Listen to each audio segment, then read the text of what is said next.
Well, good evening, everybody. A special word of welcome to Richard O'Connor, our speaker this evening at this Black Country Society Zoom gathering. Uh, Richard's talk, Black Country Ghostly Tales Through the Ages. A little bit of background information introducing our speaker. Richard, with over 20 years of experience in paranormal research and investigation, Richard has spent much of his life exploring the unexplained. During his investigative years, he appeared on numerous international paranormal radio shows alongside some of the most respected names in the field. He has also supported investigators behind the scenes of paranormal television productions and lent his experience and insight to well known public figures struggling with their own hauntings. In 2024, Richard turned his long standing passion into print, publishing his first book about the ghosts of his old hometown, Burton-on-Trent.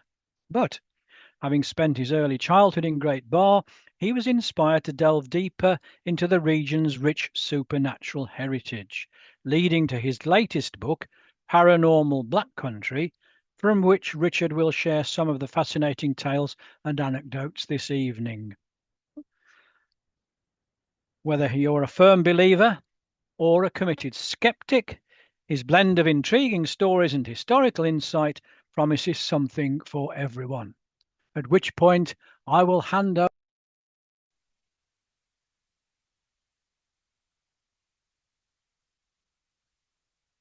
Thank you, Ward, for that introduction, and thank you everybody for tuning in and for listening to the talk this evening. Let's just get the share screen working, and then we'll get it underway. So,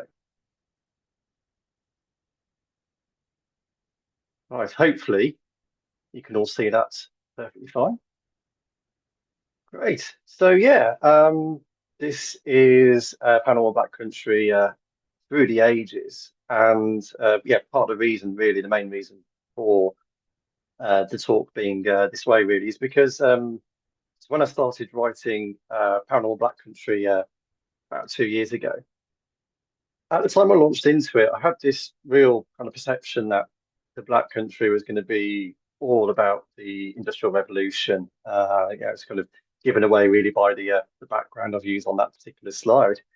But when I really started to dig into the stories, I I got a new appreciation for just how vast and long, and incredible really the history of the region is. So I wanted to really present the talk, going really from way, way back to stories of the more modern day. So for our first tale, we're going to go all the way back to 1992, which, yeah, okay, that's not too long ago, but bear with me on this one. It took place in Sandwell. It was shortly after midnight, and a lorry driver from Bloxwich was heading northbound on the M5. And as he got past the junction for West Brom, he noticed this dark, hooded figure that just kind of darted out into the road in front of his lorry.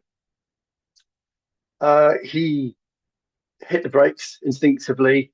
The truck came to a halt, but there was no sign of this figure at all.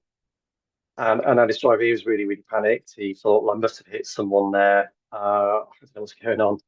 So he phoned the police, as you do, and just said, explain what happened. And they launched a search party, even launching a search helicopter with thermal imaging camera. But throughout the night, they looked and they found nothing. Following day, the journalists were crowding around trying to find out what was going on, what all the commotion was about. And that's when the police said, actually, we've had quite a few incidents of hooded figures being reported to us, although this was the first time it had affected the motorway. Although it was seen again in 2016, another similar report, a couple of motorists were driving along. And yeah, they thought that it's a figure, a dark hooded figure, and phoned the police. So what's going on? Where does this figure come from? What's it all about? Well, it's near to Sandwell Priory, which is a 12th century Benedictine monastery. And if you've ever been to Sandwell Country Manor Park, you've probably seen these ruins. There's a path that runs by the ruins in the direction of West Brom, and it's actually around this part where these hooded figures are seen. So it actually takes us back to really the earliest part of the story, I guess sort of medieval really, and this priory was a central part of the community for many centuries, but dissolved by Henry VIII a long time before the dissolution happened. It was badly run. In the end, it was a lot of misbehavior with the monks, apparently, and in the end, it just became too expensive to run, so it was closed down. But the monks have still been seen roaming around the all parts, particularly near the road, actually now, but in the woodlands, in the grounds, all over the place, all times of the year. Just have a long reputation for sightings. In 1982, there were 16 architecture students that were warned about the ghosts before uncovering this place that you can see on the screen. And many reports of a grey lady, which is the first of many you'll hear about tonight. And she's usually seen by the pools. Sometimes people say that she's floating peacefully on top of the pool, and many people say probably just a swan, but others have seen her gliding around in the treetops. So they say. But in 1999, there was another story that was not so much paranormal, but intriguing nonetheless.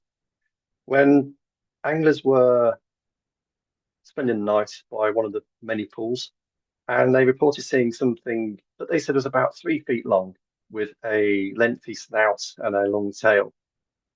They reported it to the council, and then shortly after that, another 6 reports came in quick succession with a very similar description. And they also found the mangled remains of a pike near the water's edge. So the council didn't want to take a risk. Of course, probably not a crocodile, which is what people were suspecting that it was, but thought let's close the pool down anyway, just keep people away. But over that weekend, it actually attracted more attention. Around 8,000 people turned up to try and catch a glimpse of what had become quickly dubbed as the Valley Gator. They even brought specialists with equipment who were out on the water trying to catch whatever this creature was, but nothing had been found. It was suspected that it was probably a North American salamander, which had just been released by an owner who couldn't look after it anymore. But later on, a snapping turtle was spotted on the water's edge, which is probably what was going on all along. And that was even nicknamed Snappy the Sandwell Snapper. Let's move on to another one of the West Bromwich's medieval gems, the Bromwich Hall, which some of you may know as the Manor House, if you ever were lucky enough to visit it when it was open. So this was built in around 1270 by a wealthy merchant at the time, and he really wanted to kind of see himself as the lord of the manor and improve his status. So he married into nobility and built this complex of fantastic buildings, many of which still stand today. And the oldest part of it is this great hall, which for its day was actually an incredible sized open space. Um, Thanks largely to the wooden beam that you see probably just across the middle there on the right and just a bit on the left of the picture. When I went there and visited there, the volunteers were very enthusiastic about this, saying it's probably one of the oldest, if not the oldest example of this in the country. But I was more interested in these witch marks. These are called apotropaic, to get the pronunciation right, apotropaic markings, otherwise known as witch markings. And these were carved into many buildings around the time as a way to ward off curses and protect against spells from witches. Very rare sight now, but common at the time. And some would say that it worked. One of the most famous ghosts of this building, certainly from the past, is a monk, a dark-hooded figure again, who roams peacefully around the grounds. Locals seen him so many times that apparently they nicknamed him Henry. Could it be the same monk that's been seen darting across the road near the priory that we spoke about? Maybe, who knows? But just speculation. But in the 1880s, it was eventually converted into tenements. abandoned for ruin, dereliction in the 1950s. But then around a decade later, it got a new lease of life. It was known as well, it was about a pub and a restaurant called the Manor House. It actually became quite a prestigious establishment. Many of the region's kind of wealthiest and most influential people would really love to dine and drink at this place. But it did also attract a few rowdy customers as well. One night in particular, a drunken patron was hurling abuse, and lots of people, including the licensee, Pam. Eventually, she asked him to leave, but he refused and just continued to cause trouble. And then, strangely, this glass just threw itself off one of the shelves from behind the bar and hit him on the shoulder. So I think after that, he probably left very quickly. But most of the ghosts around here are very calm. The sensation of a cat squeezing between the feet was quite a common one. But in the 1980s, because it already had a haunted reputation, a local investigation group decided to come and spend the night here. And they started off by setting up bass recordings with their equipment. So recording things like traffic and even breathing, just noises they can rule things out, and then set out for their investigation. Now, as with most paranormal investigations, nothing was really happening. One of the ladies, she was reading a book in one of the rooms, and then she noticed a really, really strange cold sensation on her nose.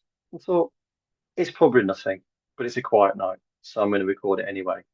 So she pulled out one of the dictaphones and she just described what she was feeling into the recorder. Anyway, following days, the whole team were reviewing the audio, and they heard some unusual things. Firstly, they could hear what sounded like children playing outside, but this was time-stamped at 4 a.m. So probably wasn't really a group of children starting a day early. But on the tape recorder that the lady was holding, when it got to her part where she described the sensation, immediately afterwards, they could hear a voice say, "I know," and then run away laughing. So, sadly, it did face a bit of decline. It did close in the 1990s. When I was there, I did ask volunteers for stories, and this is one of those classic places for me where I'd often go into a place and I'd say to people, "Has anyone here seen any ghosts?" And usually get the response of like, "No, no, nothing's happened. I don't really believe in that." And then very quickly they say, "Although there was this one time." And the volunteer said that she and another volunteer could hear what sounded like children playing in one of the rooms behind the Great Hall. But it's just a storeroom. And I went to have a look anyway, and there's no sign of anyone there. And another volunteer giving one of the talks. It is now a museum, I should add. So you can go there, visit, and do talks. It's a great place to visit. One of the ladies was giving a talk, and then she suddenly felt these hands grip her shoulders from behind. And startled, she spun around, but no sign of anyone there. No talk about the ghosts of the region can be complete without mentioning Dudley Castle. So this was built in around 1300s, and probably the most famous ghost. If you do know of any ghost stories, this is one you're going to know about, which is the Grey Lady. It's believed it's probably Dorothy Beaumont. She's very much the lady of the castle during the English Civil Wars. This is from the 1600s. And during the time while the castle was under siege, she gave birth to a baby Francis, but tragically died on the same day. She became very fragile of mind, very confused about where she was, roaming around looking for her baby, but obviously, nothing was found. And around 7 months after that, she too sadly was passed ill. She passed away. But before then, she had kind of come to terms with things. She knew that her daughter had passed away, so she asked to be buried at next to her daughter, and also that her husband would be present at the funeral. But this wasn't going to happen. The church was destroyed um, by the opposing forces, and also there was no way they were going to let the second in command out of the castle while they were in the middle of a war. So it's believed that this really kind of triggered off the hauntings that then followed. Um, it really began in the 1960s for the Grey Lady. A teenage worker was in the grounds near the restaurant, and he called the police, saying that he's seen this. He'd heard weird noises from the castle keep and the shape of a Grey Lady roaming around. There isn't lots of photographic evidence for her, although this one from 2014 was taken, regarded as one of the most famous. Um, in this part of the building that's been photographed, it's generally cordoned off. There's a lot of falling masonry there. It's certainly not accessible to visitors, so I'll let you make your own minds up about it, but it is one of the better ones that we've seen. But what she's seen normally around the keep, she is also closely related to one of the castle's other most famous ghost stories, which is the drummer boy. He's described as a young man in Civil War uniform, and people see him and can hear that he's beating a drum as he's walking down these steps. Um, I met with the historian actually when I visited there in 23, Amy Hickman, great knowledge about the building, and she was telling me that the drummer boy wouldn't really have been a boy as such, probably more like a man in his 30s, a trusted general. And the idea of the drummer boy was that they would leave the castle beating the drums, and that was to signal to the opposing forces that I've got a message, so don't shoot. So they sent a drummer boy out to tell them about the fact that Lady Bowman had died and that they wanted to give her a funeral. But a drummer boy sent back was shot and killed. And naturally, this was for the parliamentarians, this was they're incredibly frustrated with this one. So in the end, they said to Randall, you can bury her, we'll let you bury her, but you have got 20 minutes to do the whole thing. And where they were burying her, actually, it's about a 10 or 15-minute walk. So this was going to be like a nearly impossible task, but incredibly, they did it. And this event is remembered with the coffin race, which you might have seen in the town. This happens occasionally. Just remember, it's this weird but incredible piece of history. So, heading back to the castle, there are a couple of other famous ghosts. The Undercroft is a place that's regarded as being particularly haunted. This is just one part of it, but actually goes underneath a broader part of the castle. And it used to be an aquarium many years ago. Um, but the aquarium keepers were noticing some unusual things, doors opening by themselves, some very strange sounds happening when they were there, even reporting that the fish were moving from one tank to another in the middle of the night. They called the police in to check because it becomes so serious, but they investigated. They found absolutely no signs of forced entry, no evidence of any kind of people being there overnight. So in the 1950s, there was a series of 5 investigations by different groups and different nights. One of them even had this thing they called a super ray device that was supposed to kind of vibrate when the ghost was found nearby. But apart from a few potential footsteps, the ghost then proved to be elusive.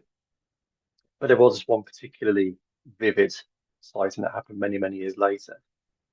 So this is in this what you see now is the coffin of John the Somerset. There's one of 2 large coffins that's in this part of the building, actually dug up from nearby Dudley Priory.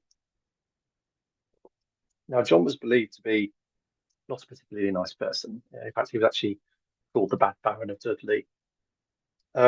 He died airless in 1321, and since then, they've gone obviously very quiet. But in 94, a cleaner was in part of the building, and she was on her hands and knees, just scrubbing the floor, and she noticed out the corner of her eye these large boots, spurred heels, very old-fashioned. Now, she initially said good morning, thinking it was Mr. Durkin, who was the castle keeper at the time, but she got no reply. Um, Eventually, she looked up and she could see the boots standing at the foot of this large coffin, but nobody was standing in them. Another cleaner entered at that point and also saw the boots, but just vanished before their eyes, leaving them running off back to tell the rest of the team. In the 70s, again in this part of the building, a procession of monks spotted roaming across the grounds by a group of electrical contractors who were so shook up by it that they refused to come back. But eventually, the castle was ravaged by fire in 1750. So the Dudleys, who lived there at the time, will then move on to their new home.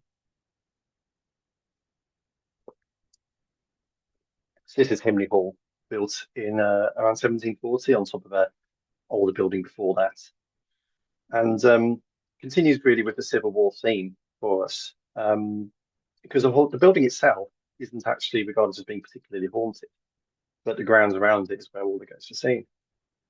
And one of the most famous ones from here is about a soldier in King Charles's army. So while he was fleeing a battle, he they encamped on the grounds here on May 15th, 1645. And one of the soldiers, he decided he was going to desert, but wasn't able to do so. He was caught. The punishment for this, of course, is execution, and he was hung in a tree on the grounds. So many people have seen this soldier, a Civil War soldier, roaming the grounds, through the woodlands. He's also been seen darting across the road and startling motorists who are having to hit the brakes very hard for a figure that then just vanishes in front of their eyes. But it's also commonly seen really by the fishermen. So there's a very popular pool nearby. And I spoke to a chap called Stanley Greswell a couple of years back. He described himself very much as a non-believer, but he say he was fishing here in around 2010 when he saw this lady dressed in white just roaming around on her own in front of the building, a very cold early morning.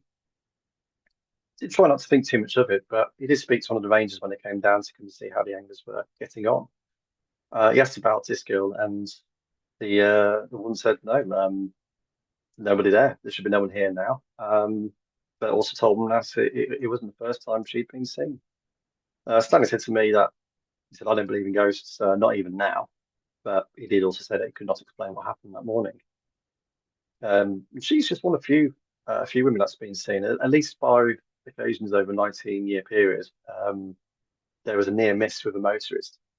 It's always a lady wearing a kind of floor-length old-fashioned skirt, a dark grey dress, like a maid from the Victorian era, and she seems to be running away from the hall at considerable speed. Nobody knows who she is. Senior servants could be made, but we'll never know. But my advice would be, if you're ever in that part of the area, just to take care of driving. Just a step back a few more years, 1605, gunpowder plots. Now, when most people think of the gunpowder plot, you probably think of Guy Fawkes as being the main kind of protagonist, but he was just there really to guard the barrels. The main kind of the masterminds behind the plan um, were one of them was Stephen Littleton, and he owns Holbeach House, North Beach House in Kings Winford. Obviously, the plot failed. They tried to come support as they came back from London, heading back up north, but really failed to get any interest from anyone. They stole weapons from Warwick Castle and took gunpowder from Hill Grange in Redditch on the way back, at which point it did get wet. So when they got back to to Holbeach House, they did try to dry it off, but a stray spark, flew from the fire, landed on the gunpowder, and ignited, creating a large explosion. Blinded one of the guys there and deafened the others, and it just caused chaos. But really, would probably have attracted the attention of the sheriff of Warwick, who was yeah, really chased them down for stealing the weapons before he really knew who they were. A large gun battle broke out between the conspirators and the sheriff's men, as is depicted here in this The Conspirators' Last Stand, painted in 1892. But they were outnumbered and outgunned and eventually lost the battle. Now, the famous kind of legend, I guess, in the ghostly sense from this place is of Gideon Grove, somebody you may have heard of, quite a famous legend. Um, he's described as being not actually one of the conspirators, but just somebody who was really working for him in the house. But in the midst of this gun battle, he fled the scene, scared, running away, chased down by the horsemen of the sheriff's men. But During a chase, unfortunately, the horse careered into a bog, became stuck, and threw young Gideon off the back. He pleaded to the men for a rope to get him out, but got a musket shot instead. So whether he exists or not, of course, is something that is definitely up for debate. But a famous legend nonetheless, helped in no small part by the numerous sightings of horsemen that have been seen in the area. One such sighting was in 1971 in July. Local man Joe Green who's a local travel proprietor. He was travelling home late one night, about 11:20 p.m. on Bridgenorth Road. Just one who described himself as a non-believer, down to earth kind of guy. But while he was travelling home, lights went out on the road all of a sudden. His car stalled, so he just came to a stop. At which point he could hear these loud hoof beats thudding on the ground. He got out of the car and had a look, and he could see this rider approaching, strangely about 3 feet above the surface of the road.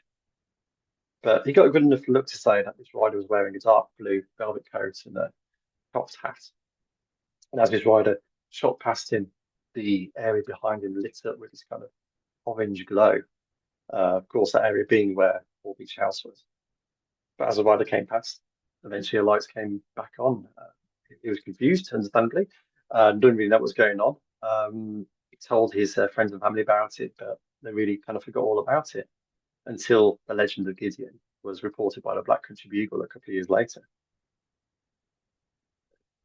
A couple of years after that, so August 1973, another local, Monica Bowen, was on the same road, about half a mile further along.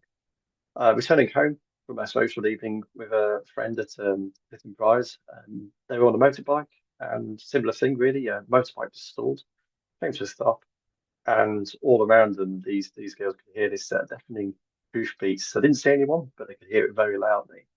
So the next day, Monica told a colleague about it, not knowing anything of the legend, but yeah, the colleagues told her and said, yeah, that was probably Gideon Grove. So like I say, we don't know if he ever existed, could just be a legend. But there has been a little bit of evidence that something happened in that area. Human remains were discovered in the woodland beside Bridgenorth Road. Maybe it was just an elderly tramp, as was suspected at the time. Maybe it was Gideon. But detectives keen to investigate the area, they did find a musket ball, pistol balls, and a large pewter button from that era at the side of a swamp. So a short distance away from Hull Beach's and from Himley Hall, of course, is the Crooked House. It was originally built as a farmhouse in the mid 1700s, but mining works made it tilt by an angle of, I can't remember what it is off the top of my head, about 4 degrees, I think. You guys correct me if I'm wrong. Um, it's one of these places that I wasn't really sure when writing the book if I was going to include it or not.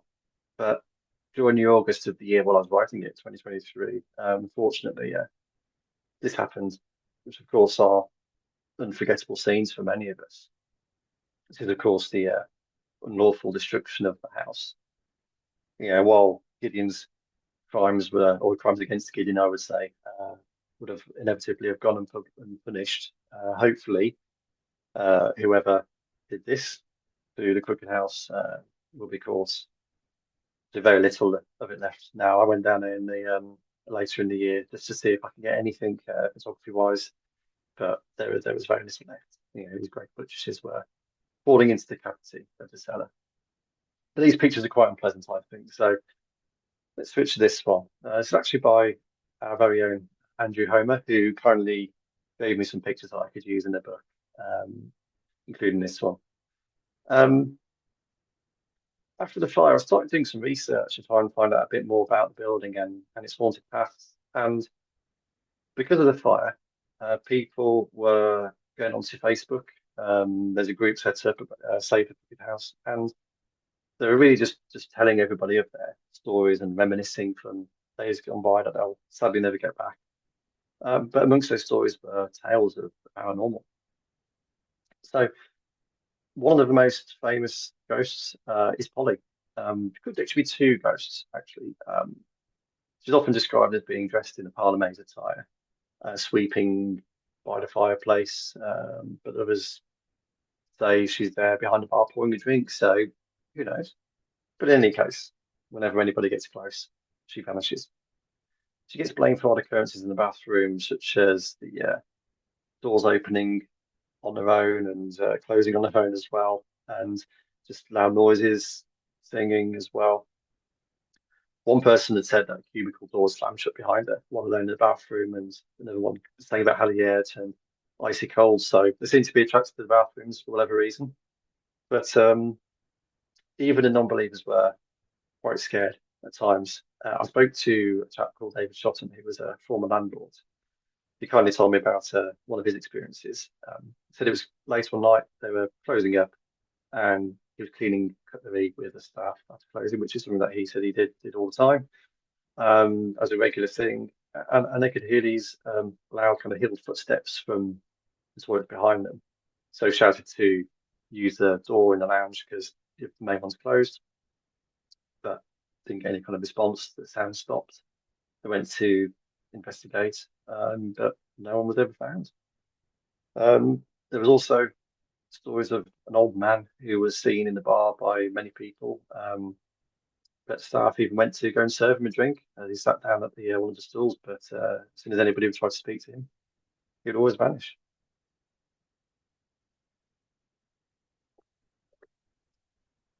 So, Old King's Arms, Wallington Heath. Um, Another famous story from the area from sometime around the 1720s. It's like a bad cliche, really. They say it was a stormy, windy night, terrible conditions, and a snowdrift had blocked the road, so carriages were having to stop and try and seek shelter. In one particular carriage was a lady who was travelling carrying a roll of purple silk, considered quite an expensive commodity at the time. But she and others ended up at the Old King's Arms, and there they sought shelter for the night. But when they came downstairs, people started gathering for breakfast in the morning. They noticed that she was missing from the group. So they went to investigate and unfortunately found her in one of the rooms upstairs with murdered, her hands cut off, presumably to steal her jewelry more quickly, and also with a roll of silk taken. Also missing was one of the ostlers who was travelling. So people had made a connection there. That's how she'd been killed, and her screams hidden by the stormy conditions of the night. People do say that since then a kind of an anguished figure has been seen weeping under a tree, usually on stormy nights. There's other rumours as well that while the building was there, that there's a wall with yellow plaster on it, and that this kind of figure of this outline of a lady in this room would appear, and it doesn't matter how many times you plaster over the wall, the figure would just continue to reappear. It did eventually become St. Paul's Convent in the early 1900s. It just seemed at that time she may have finally found a peace, but the nuns themselves became a source of news stories around the area. Famously, the Flying Nun, otherwise known as the Grey Lady of Bloxwich. Don't really know a lot about her, but many rumours of the legend suggest that she was someone who just drowned herself in the pool beside the convent. Um, but people say, in contrast to the other ghost, this one is seen on clear, calm nights, and she floats silently and peacefully above the water surface. In 2014, one Bloxwich local shared his father's experience, so that he was driving along Stafford Road towards Bloxwich one night when this woman in a nun's habit was seen sitting under a tree opposite where the old convent used to be. But the as he drove past, her figure just vanished in front of him. I think one of the more intriguing, more recent stories, I say recent, 1960s, uh, was told to me by a lady called Kate Gould. And she said that many, many years ago, her nephew, as a young boy, he was often sleepwalking. His family would go and investigate where he'd gone, many times leaving the house, and he would always seem to make his way down to a pool by the edge of where the convent used to be. Said his eyes would be wide open, but yet fast asleep. Daryl's mum was a nurse, so she knew at the time that best thing really to do with sleepwalkers is not to wake him up, but she'd often kind of gently guide him back to his room, back to bed. But he kept doing it. So one night she tapped him on the shoulder when he was by the pool, and she said, "Oh, what are you doing?" And then he loudly shushed her and said, "I'm speaking with a lady in black."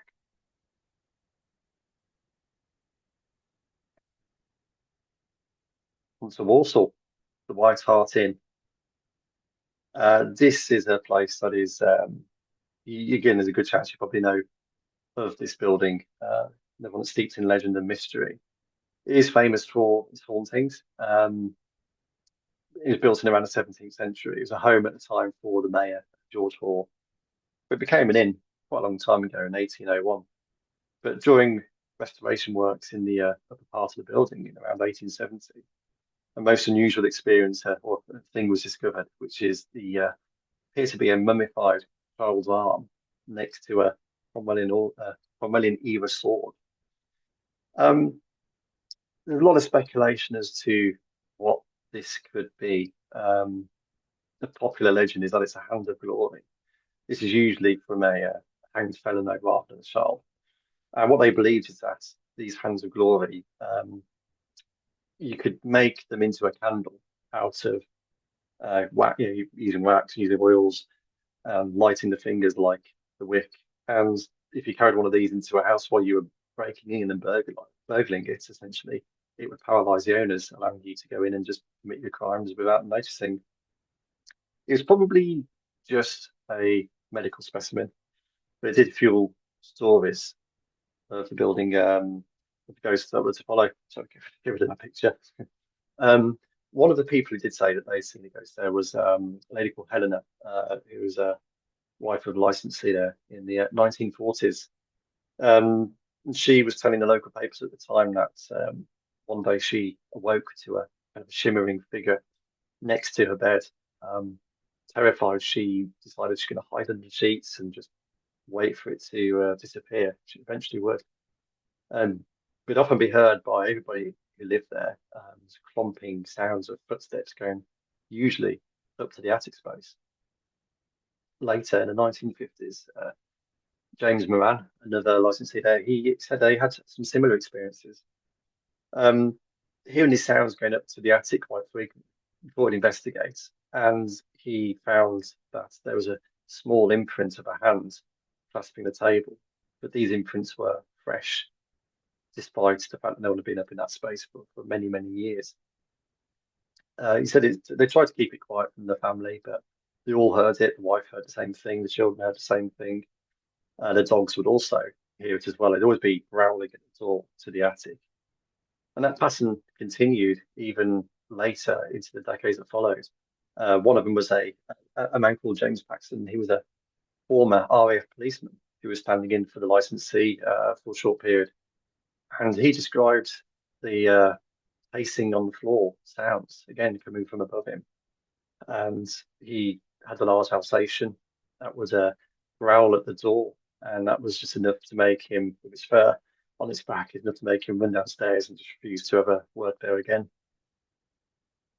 But in the later years, it was known more for its rowdy atmosphere than its ghosts, although the ghosts were blamed for the mad beer that it was said to be served to the patrons who would then start fighting and causing trouble. But fortunately for the people who live there now, the activity has calmed significantly and it has turned into a housing block in the 1990s.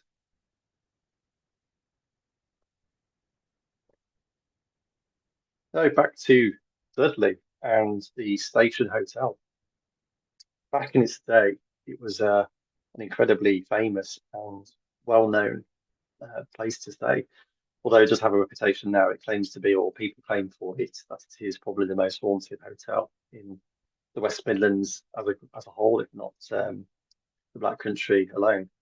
It was built in 1898. and it was there to really to serve the opera house at the time. It was very successful, and even when the opera house burned down in the 30s, it was the Hippodrome that was built afterwards provided plenty custom for them. And even the celebrities of the day would love to stay there. If you ever go there now, you'll see the corridors are lined with black and white photographs of people like Tommy Cooper, Oliver Hardy, Frank Sinatra, obviously many, many others, legends of the day. But I decided to take a visit there years back and had a chat with the owners, and it does have a long reputation for hauntings. In fact, going back to 1995, um, there was regular ghost walks happening in the area, and the group who were on one of these walks said they see this man dressed in a kind of a grey, hazy coat and rushing past them, descending the cellar steps around them. And one lady said she felt silly mentioning it to the staff, but when she did, it turned out that actually loads of people had seen the same thing.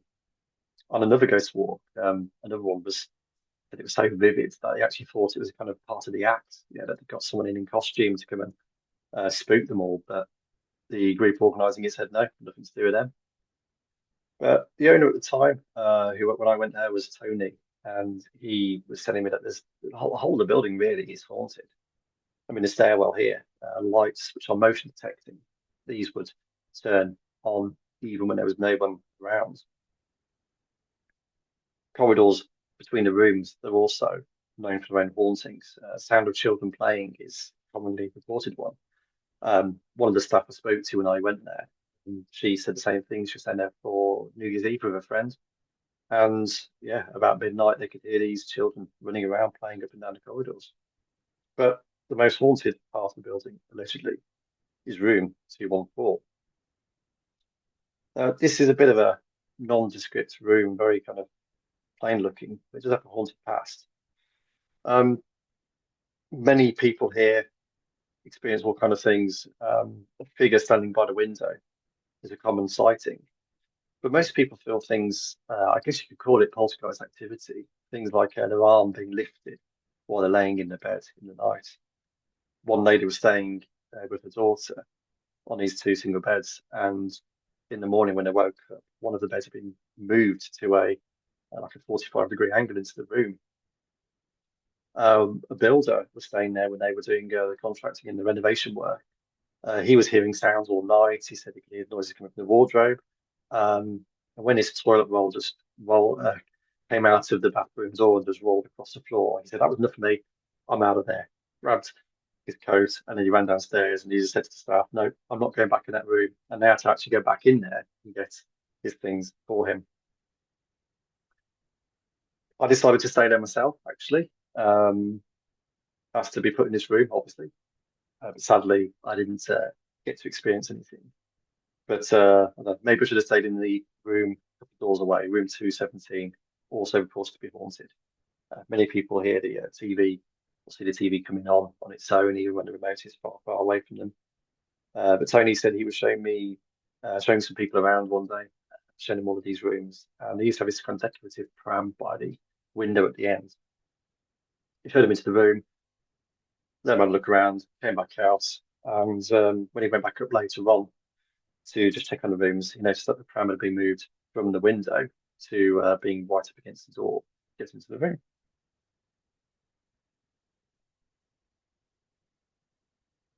Let's move on to the Gifford Arms.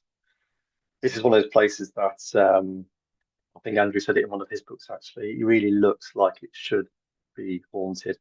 Unfortunately for us, it is the really old looking kind of Tudor appearance is actually it's just a facade. This was actually built in 1922, but the style was a signature of the architect at the time. But it is enough to really create the ambience for a few ghost stories. It's taken over by Wendy Schoen in 2003, who's still the landlady there now, and a great person to speak to, very knowledgeable, very friendly. She said that she had her own experience there when one night there was a paranormal investigation. It was getting quite late, and she thought they might be wrapping things up. So she decided to go and head upstairs to go and see them. see what was going on. And she said, rather embarrassingly, she set off all of these motion detectors by accident. So I apologised for that, and they quickly reset them. But then shortly afterwards, the temperature in the room suddenly dropped to this icy chill. And she just the air felt still. And then they witnessed this what looked like kind of a figure emerging through the door into the room. And it's just like a faint outline of an adult lady with her hands on the shoulder of a child. And then she just gradually faded away in front of them. Wendy thought this could be most famous ghost from the building, which is Anne Houghton, I believe. Legend is that she was a prostitute in the day who was with one of the Giffords who just killed her in a fit of rage. But Wendy thinks maybe she was probably more like a mistress, someone who he was seeing quite often, but eventually falling pregnant and being killed to really kind of cover up his sins. But the young girl is also one of the common ghosts. They had a DJ staying with them in one of the rooms upstairs once for a brief period. And one day he came downstairs and spoke to Wendy and said, "Who is the young girl playing with bricks?" No idea. Same thing was seen by a person in the lounge one day, a quiet day. And they came up and just said, "Who's the girl playing with bricks in the corner?" It's a very unusual sighting, but seen at least several times. As is a dog, a small dog that's been seen running from roughly where we can see now towards the bar area. But fortunately, Wendy did say that the ghosts are very friendly, very welcome anytime, so not scary at all for her.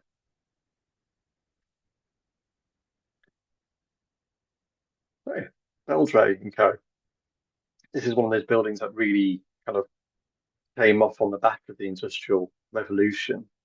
It was known in the day for its homeware, so things like copper kettles and galvanized buckets, glistening fruit bowls, and obviously was a huge success in its time. Um, One of the workers, George Philippot, he described in the mid 1940s how the ghost sighting it really kind of captivated the entire community. What they were seeing was this figure draped in white that appeared to sit on the steps towards the bowling green. And every time anyone would go towards this ghost would kind of shoot up and displayed off into the night. It's happening quite regularly. One night, reporters from the Express and Star gathered on Willenhall Road with a load of other people, just hoping to catch a glimpse of whatever this ghost was, but nothing was to be seen. Eventually, four of the workers there decided they're going to go on a bit of a ghost hunt on their own, and armed with a pistol and a bit of Dutch courage, they went out to find out what's going on. By morning, the ghost had been sold, and it was actually just a large barn owl that was just sitting on these steps and then just flying off whenever anyone came near it. But not all the excitings were explained by the local wildlife. For the workers there, many inexplicable bumps and bangs and shadowy figures were seen all the time. The toilet area seemed to be a hotspot for the ghosts, and the female workers there would often avoid using the toilet areas. Security workers were also particularly spooked. They'd often hear radios going on in rooms that were empty, seeing shadows in the corridors as they were patrolling at night. In 1977, one of the security guards swore that he's seen the ghost of Herman Bradley, one of the former chairmen, emerging from an old garage. The strange thing is, he died 23 years earlier. He fled, refused to come back, and it had to be explained to the board of directors that they had insufficient staff to man the building because they'd been scared by a ghost. One of the final places, Delville Road. Now, I should stress this picture of this house isn't the house where they go to see, and I just picked one up the internet. So if it's happened to be your house, don't be too alarmed. But it was actually in the 1980s when this story took place by a lady called Marie Collins. And she was just a young girl at the time, and she loved to play with dolls, but didn't have many of them. So she'd often get her mum's makeup out of a bag, like all the lipsticks and bottles, and she'd use those and make them up as dolls of her own. So one day she was playing in the hallway at the bottom of the stairs, and as she looked up, she could see this strange figure looking down at her from the stairs. She described him as being a young man, a soldier, still in his army greens. And he didn't say anything, didn't do anything. He was just looking at her from the top of the stairs. Eventually, he just quietly faded away. But Marie went to go and get her mum from the kitchen and just to grab her and just show her and tell her what happened. But there was nothing there when she got there to come and have a look. They're seeing strange things at night as well. One day, her nan was staying with them, and as she lay awake, as Marie lay awake in bed at night, she could see this white light that kind of just faded through the gap in her door in the hallway. And when she got up in the morning, she could hear her nan talking to her mum at the time, describing actually seeing something very strange, and said, "I'm never staying here ever again." Fortunately, the family were quite good friends with the people who lived there before. Marie said that one day her mother was catching up with the person who lived there before them, and she showed him this picture of this young boy that they found while digging in the garden. Just said, "Do you know who this was?" And the lady said, "Yeah, yeah, that's our son." And she got up and went to go and grab another picture and presented them with this picture of this young man in army uniform. And she said, "Yes, the that's my son, and he died after the war in that building by a wound infected with gangrene." It's quite the mother was quite concerned about this. Obviously, she didn't want hauntings happening in the house, but actually, she felt that the spirit was probably in a state of unrest. So she called the vicar in, and Marie described how she could never forget the smell of the coals burning in this metal ball that they were waving around in this room while the vicar was reading from the Bible, sprinkling holy water everywhere. They said that after that day, nothing was ever seen again, and they felt that the ghost was put to rest peacefully. And that brings us really to hopefully a nice ending for tonight's talk. So thank you ever so much for listening.